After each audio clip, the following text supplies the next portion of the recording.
Hélène Romano, merci de nous rejoindre. Vous êtes docteur en psychopathologie et psychothérapeute. Comment se reconstruire après une telle affaire? Nafissatou Diallo, ça fait tout de suite penser à l'affaire DSK. Elle incarne cette affaire aussi.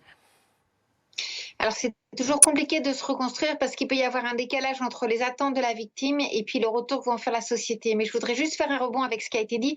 On a en France une véritable idéologie de l'enfumage d'un certain nombre d'affaires qui dérangent. On parle beaucoup de ce qui s'est passé outre-Atlantique, l'affaire Strauss-Kahn en particulier outre-Atlantique.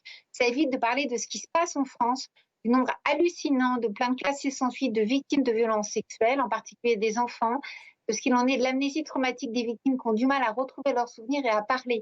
Ça, on n'en parle pas. C'est beaucoup plus facile de parler de ce qui se passe à l'étranger et de ne pas mettre le nez dans ce qui se passe dans notre pays, comme tous les hashtags, les MeToo, etc. On a bien vu qu'en France, c'était quand même un mur assez incroyable de silence qui s'était mis autour des victimes. Donc, une victime, quand elle décide de parler, il peut y avoir très souvent un besoin personnel, mais le retour de la société, de l'entourage, des autres personnes est certaines fois, pas toujours, mais certaines fois très violent.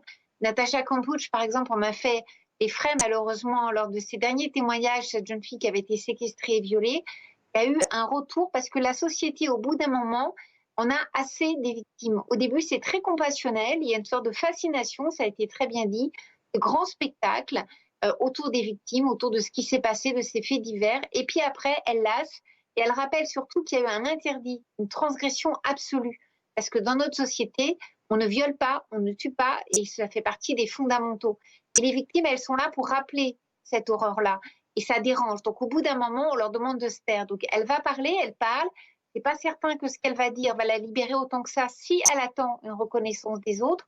Si elle parle en sachant que la reconnaissance, elle l'aura pas forcément, pourquoi pas? C'est un peu le même décalage qu'on a avec des victimes à qui on dit qu'il faut porter plainte pour aller mieux. Elles portent plainte.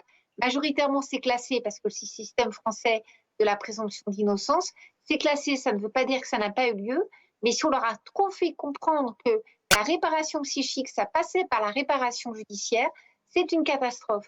Chacun à sa place, les choses iront mieux. Une Et personne aujourd'hui, blessée psychiquement. et elle s'exprime aussi parce qu'elle sort un livre, hein, il me semble. C'est ça, Sarah Lou Cohen. Il y a Oui, aussi c'est ce cette qu'elle... autre volonté de s'exprimer dans un livre. Oui, en tout cas, c'est ce qu'elle a confié aux journalistes de Paris Match, c'est que